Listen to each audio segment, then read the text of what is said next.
સત્સંગ કર્યો. છેલ્લો વાક્ય બોલ્યા ભાઈ મહાન તો તમે જ છો. સીધી વાત છે, જેમ જેમ જ કેવું પડે ને, કે થોડું બોલાય કઈ બીજું મારાથી. એટલે બાપુએ પછી કીધું છાપામાં હોય કે છાપું આવે પૂર્તિ આવે, ધર્મની પૂર્તિ આવે હા બધાયમાં. ધર્મ ધર્મ સંદેશ આવે, પછી ગુજરાતમાં આવે ને ભાસ્કરમાં આવે.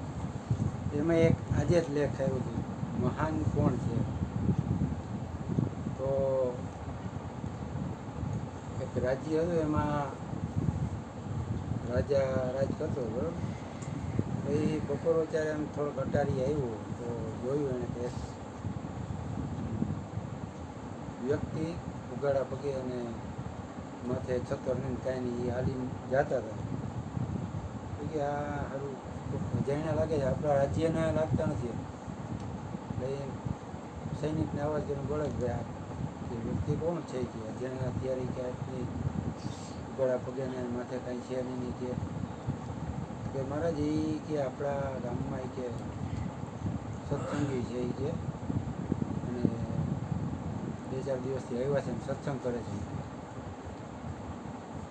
કે બરાબર કે એવું આમ બોલે એટલે ટાંટણી પણ એવો અવાજ ન આવે, એવી શાંતિ હોય. કે આપણી ઘરે આવે કે એને બોલાવજો નહીં કે આપણે મેલમાં આવે. એટલે પછી મંત્રીને મોકલા તો કે એની મેલમાં આવ્યા પધાર્યા. એટલે આગતા સ્વગતા કરી છે, એની રાજાની વૃત્તિ હોય એ પ્રમાણે બધું કર્યું હોય. પછી રાજાને પ્રશ્ન થયો હતો કે તમે તો એ કે મહાપુરુષ કેવા હોય છે. તો એ કે મારાથી મહાન કોઈ ખરું છે કે મહારાજ કે તમે તો મહાન જ ગણાવો, તમારું આ રાજ્ય કહેવાય છે ને તમે એક વ્યક્તિ તરીકે સારા છો કે સાધુ સંતોને બોલાવ્યા, સત્સંગ સાંભળ્યો, ધર્મપરાયણ ખરા. તો કે મહાન કોઈ હજી કે ખરું કે મારાથી એમ અથવા તમારાથી? તો કે હાલો નહીં કે આપણે થોડેક બહાર રહી ગયા જાય કે કોક તમારા રાજ્યમાં જ કોક મળી જાય. રાજાને આશ્ચર્ય થયું કે મારા રાજ્યમાં રહી કે મહાન મને ખબર નથી એમ.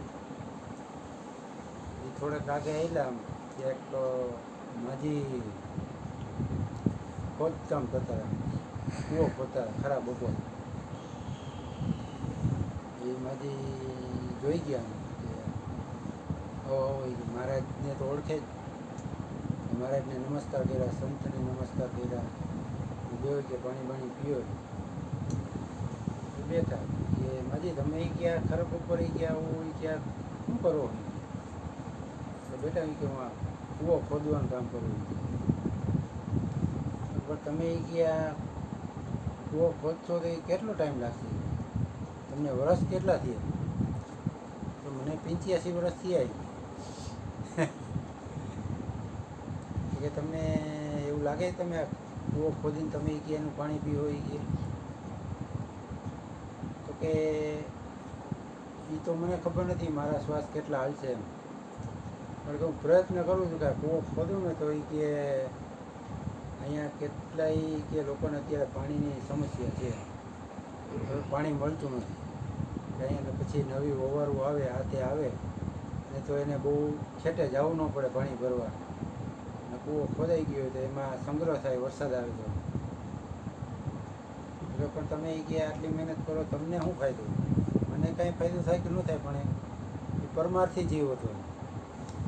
એટલે હું એવું નથી વિચારી કે મારા આટલું જ કરવું, ભવિષ્યમાં એને એ લોકોને કામ આવશે. બરાબર. મારા જેમ પછી કે હાલો હજી આગળ જાય કે થોડેક વળી થોડેક આગળ ગયા તો બાપા વૃક્ષો વાવતા, ખાડા ખોદી વૃક્ષોનું રોપણ કરતા. એને પૂછ્યું કે આ તમે કે શું કરો? કે હું કે આ બધા વૃક્ષો વાવું છું કે થોડાક ટાઈમ પછી કે આખું ભેગું વન જેવું થઈ જાય. તો કે તમને કેટલા વર્ષ થયા કે તમે આ કામ કરો અત્યારે કે મને તો અત્યારે કે 92 વર્ષ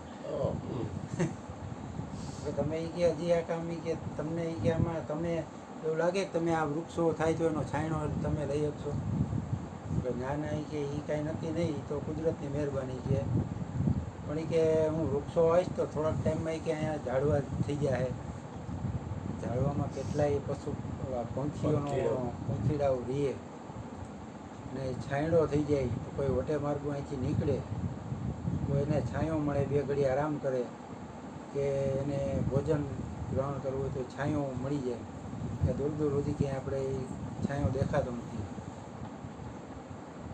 એટલે એને ઈ વિચાર તો બીજો જ કર્યો પછી કે આને પાણી તમે ક્યાંથી પાવી તો પાણી ભરવા થોડાક છેટે જવું પડે કે પાણીની સમસ્યા છે તો એનું કંઈક નિરાકરણ કરવું જોઈએ ને તો કે એનું નિરાકરણ જોઈએ કે આગળ ઓલા માજી રહ્યા ને કે કૂવો ખોદે એ મારા પત્ની જ છે એ કે આગળ કૂવો ખોદે એટલે એ પાણીની વ્યવસ્થા કરે છે વાહ ભાઈ વાહ.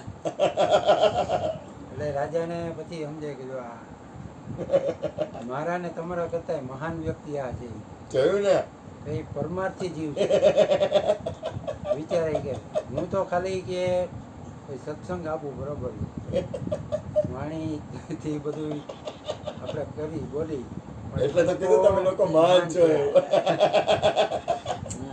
એટલે રાજાને એમ થયું કે નહીં રાજાએ પછી એને બેયને વ્યવસ્થા કરી દીધી કે ભાઈ આ લોકોને જેટલી થાય એટલી તમે હેલ્પ કરી રાજાએ ને કે આ લોકોનું સન્માન કરો એટલે આવા વ્યક્તિ ખરેખર મહાન છે બોલીએ સદગુરુ મહારાજની હવે આપણે ઓલા મહાત્મા ઓલા મહાપુરુષ